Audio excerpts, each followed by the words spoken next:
Hello लोगोफोर खुलुमबाय आरो नोंथांमोनखौ बयखौबो गिबियावनो एबाउट बड' सेलिब्रिटिस इउटुब चेनेलावहाय बरायग्रोनानै लाग्रोनाय जाबाय लोगोफोर नोंथांमोनाथ' भिडिअनि टाइटेल थाम्बनेलखौनो नायनानै एसेबाबो मिथिखाबाय जानांगौ बे भिडिअआ मानि बागै जागोन।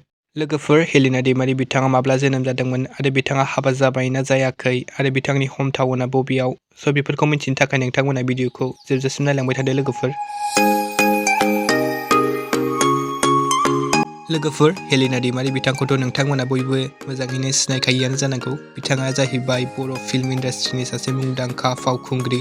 ओमफ्राय लोगोफोर हेलिना दैमारि बिथांनि जोनोमा जादोंमोन 1996 मायथाइनि 8 जानुवारियाव। लोगोफोर हेलिना दैमारि बिथाङा जोनोम जादोंमोन बाक्सा डिस्ट्रिक्टनि सिङाव थानाय बरफाम गामियाव आरो दायो बिथांनि हम टाउनआ जाहैबाय गुवाहाटी। लोगोफोर हेलिना दैमारि बिथांनि फेमिलिनि बागै बुंनो थांब्ला बिथांमोना फेमिलियाव गासै 7 दंमोन।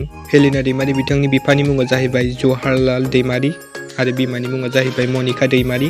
ओमफ्राय लोगोफोर हेलिना दैमारि बिथांनि बिनानावनि मुङा जाहैबाय सीमा दैमारि आरो फंबायनि मुङा जाहैबाय राहुल दैमारि।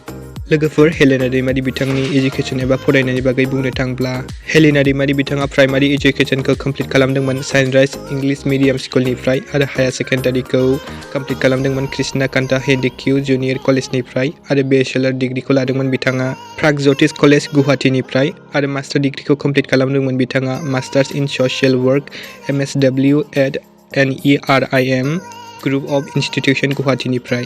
लोगोफोर हेलिना दैमारि बिथांनि प्रफेसननि बागै बुंनो थांब्ला बिथाङा एक्ट्रेसजों लोगोसे सासे मडेलारबो आरो इउटुबारबो। ओमफ्राय लोगोफोर बिथांनि मेरिटाल स्टेटासखौ नायनो थाङोब्ला बिथाङा दासिमबो हाबा जायाखै। ओमफ्राय लोगोफोर बिथांनि रिलेशनशिप स्टेटासखौ नायनो थाङोब्ला बेनि बागै मिथिथ'वा लोगोफोर। हेलिना दैमारि बिथांनि नेशनेलिटिया जाहैबाय इन्डियान आरो कमिउनिटिया जाहैबाय बड', रिलिजियना जाहैबाय हिन्दु। लोगोफोर हेलिना दैमारि बिथांनि शर्ट बाय'ग्राफिया बेनोमोन। नोंथांमोनजों आं जा एसे डिटेल्स कालेक्ट खालामनानै मोनदोंमोन बेखौ नोंथांमोनजों शेयार खालामबाय। लोगोफोर दिनैनि भिडिअ बेनोसै। गोजोन्थों एन्ड थेंक्स फर वाचिं।